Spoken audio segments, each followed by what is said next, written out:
तो पाकिस्तान ने फिर 1965 में हमला किया। यहीं पाकिस्तान चूक गया, क्योंकि पाकिस्तान को ऐसा लगा कि जो सरकार 1962 में थी वैसे ही चरित्र की शायद ये सरकार होगी जो 1965 में। पाकिस्तान को यह मालूम नहीं था कि भारत के प्रधानमंत्री बदल चुके हैं। उसको इतना मालूम था पाकिस्तान को कि अब पंडित जी नहीं है, लाल बहादुर शास्त्री हैं, लेकिन पाकिस्तान को यह नहीं मालूम था कि लाल बहादुर शास्त्री और पंडित जवाहरलाल नेहरू में जमीन आसमान का फर्क। शास्त्री जी दिखने में बहुत छोटे लगते थे, लेकिन किसी को यह नहीं मालूम था कि वो कितने फौलादी आदमी हैं। एक बार कोई फैसला किया तो उस फैसले पर अंत तक डटे रहने वाले आदमी। ये गलती पाकिस्तान से हो गई कि वो शास्त्री जी का ठीक से आकलन नहीं कर पाए, या उनके लोगों ने गलत सूचना दी कि शास्त्री जी भी ढीले ही आदमी हो सकते हैं, जैसे पुरानी सरकार के थे वैसे ये भी हो सकते हैं, क्योंकि जो पुरानी सरकार थी 62 की उसमें शास्त्री जी शामिल थे। तो पाकिस्तान को ऐसा लगा कि ये व्यक्ति तो उस सरकार में भी शामिल था और वो सरकार कुछ नहीं कर पाई, तो अभी ये व्यक्ति प्रधानमंत्री बन गया तो ये क्या कर लेगा। तो इसीलिए पाकिस्तान ने हमला किया 1965 में।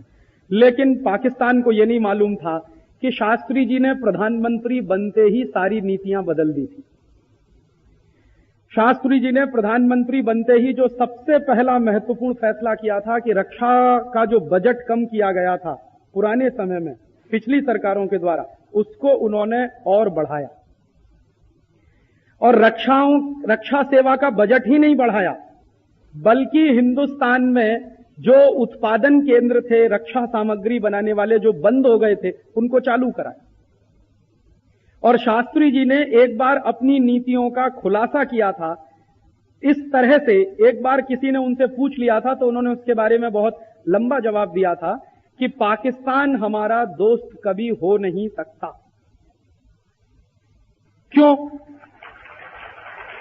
तो शास्त्री जी का स्पष्ट तर्क था जिसमें उनको कुछ दुविधा नहीं थी। वो कहते थे कि जो राष्ट्र हमसे टूटकर अलग हुआ वो हमारा दोस्त नहीं हो सकता। और बहुत कुछ हो सकता है, वो दोस्त तो नहीं ही हो सकता। इसलिए हमें पाकिस्तान की तरफ से हमेशा सावधानी बरतनी चाहिए, ये उनकी नीति थी। माने हम कहीं पर भी ढीला नहीं छोड़ सकते अपने आप को।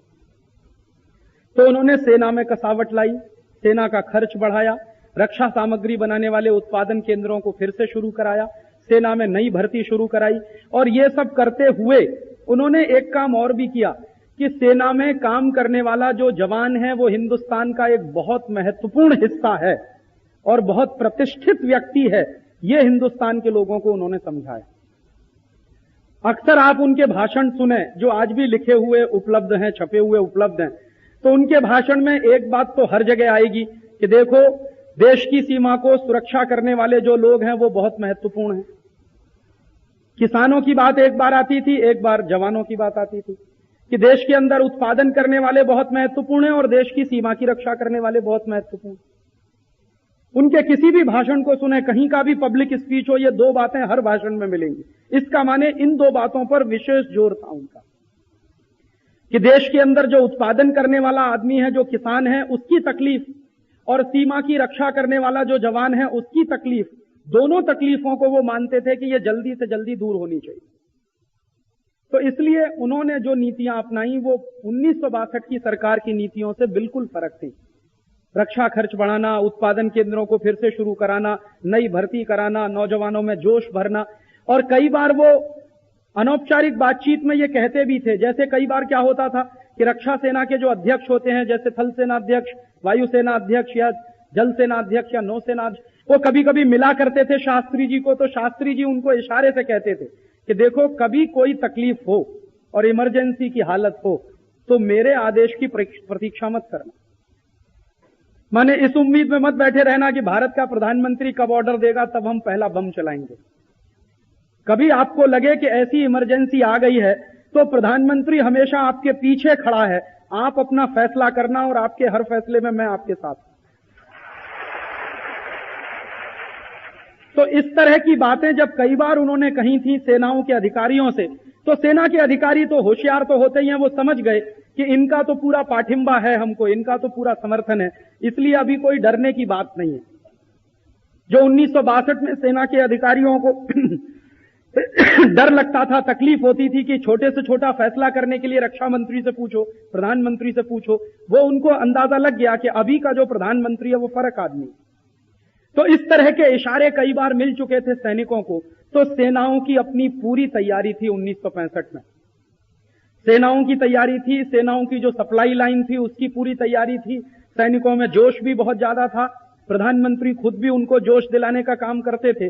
तो जब पाकिस्तान ने 1965 में हमला किया तो भारतीय सैनिकों ने जमकर पाकिस्तानियों को पीटा।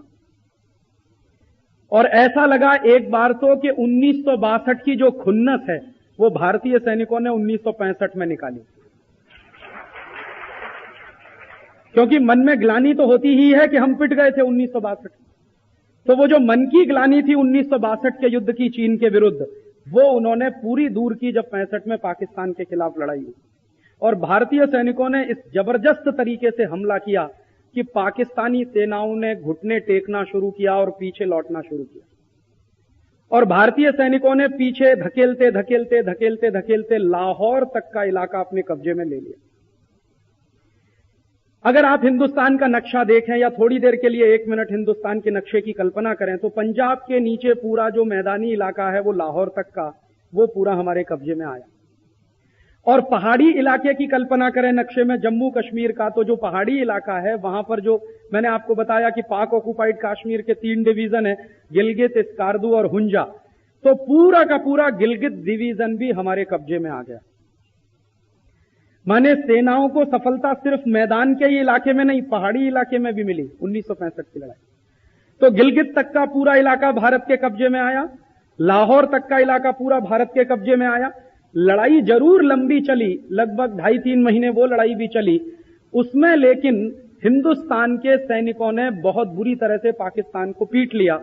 और 8 जनवरी 1966 तक तो भारतीय सैनिक लाहौर से मात्र 2 घंटे की दूरी पर थे। माने और 2 घंटे 3 घंटे का समय मिला होता तो शायद लाहौर में तिरंगा झंडा होता, ये हो सकता था उस समय। लेकिन तब एक मुश्किल आई। मुश्किल क्या आई कि जब पाकिस्तान ने देखा कि पिटते जा रहे हैं और हर इलाका भारतीय सैनिकों के कब्जे में जा रहा है, और पाकिस्तानी जो प्रधानमंत्री थे, जो उनके सेनाओं के बड़े अधिकारी थे, उनकी इमरजेंसी मीटिंग हुई और उसमें उन्होंने कहा कि अगर 2-3 दिन में लाहौर कब्जे में गया तो हफ्ते भर के अंदर कराची भी जाएगा, इस्लामाबाद भी जाएगा, पेशावर भी जाएगा, सब चला जाए, और 10-15 दिन में हो सकता है पूरा पाकिस्तान चला जाए। और पाकिस्तान में कुछ ऐसे ग्रुप थे जो हिंदुस्तान की सेनाओं का समर्थन भी कर रहे थे। सिंध प्रांत के लोग थे जो पाकिस्तान का नहीं, भारतीय सेनाओं का समर्थन कर रहे थे। और जो मुहाजिर लोग हैं, मुहाजिर माने जो हिंदुस्तान से गए हुए मुसलमान पाकिस्तान में बसे हैं, वो भारतीय सेना का समर्थन कर रहे थे। तो ऐसा लगता था कि शायद ये सब इलाका भारतीय सैनिकों के कब्जे में आ जाएगा। और शास्त्री जी ने तो मैंने बताया कि खुली छूट दे रखी थी, उनको कभी इस बात की तकलीफ नहीं थी कि भारतीय सेना कहां तक जा चुकी है। उन्होंने कहा कि अभी पाकिस्तान को कायदे से सबक सिखा देना ही ठीक है, ताकि बार बार ये तकलीफ ना उठानी पड़े हमको।